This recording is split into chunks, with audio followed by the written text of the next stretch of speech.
Welcome in Texas Congressman Michael Cloud now for more on this. Congressman, good to see you as well, sir. Your thoughts on the president resuming strikes on Iran after the regime wouldn't stop attacking ships in the Strait of Hormuz? Well, look, no one's excited to see this escalate, but at the same time, you cannot leave Iran's attacks on innocent civilians traversing through the strait go unchecked. And so it's right that the president is attacking them so that they know that this is bad behavior and this will not be done. Unfortunately, Iran has not been a true faith negotiator in this. They seem to be stringing us along. Their intents still seem to be to destabilize the region, to hurt their neighbors, and ultimately to hurt us. And so we have to do what we can to make sure that does not happen. Iran has proven they're not interested in peace. They've repeatedly violated the ceasefire. Do you think that the president might get more support from Congress now in the war against Iran?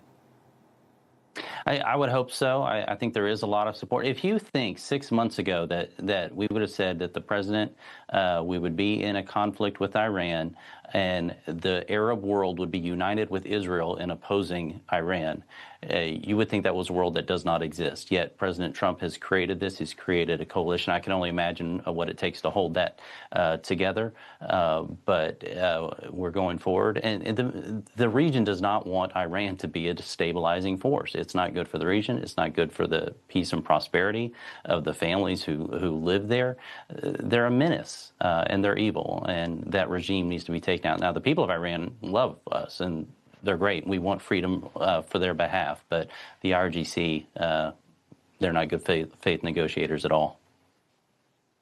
Yeah, for sure. They are the leading sponsors of terror on this planet. But Congressman, while I have you, I want to ask you about a different topic that I know is close to your heart that's not getting nearly enough coverage.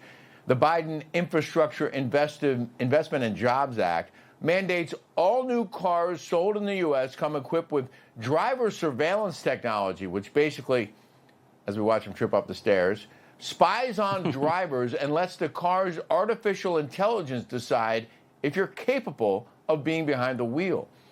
I understand you're against this law, and I'm wondering what are some of the ways that you think this information might be abused? Oh, yeah, this is very, very concerning. The American people don't want this in their cars, maybe a handful. Of course, anytime something like this happens, it's always sold in the name of safety.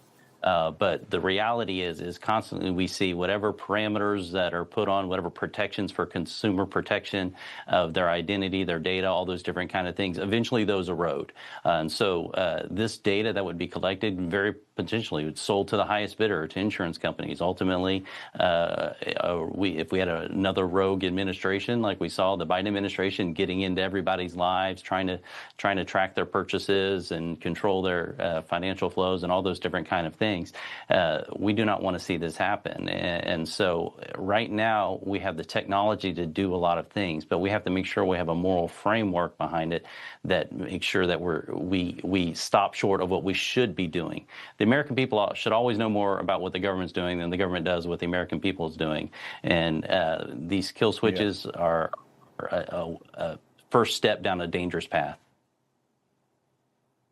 Appreciate your time, Congressman. Always a pleasure. Thank you very much. Thank you.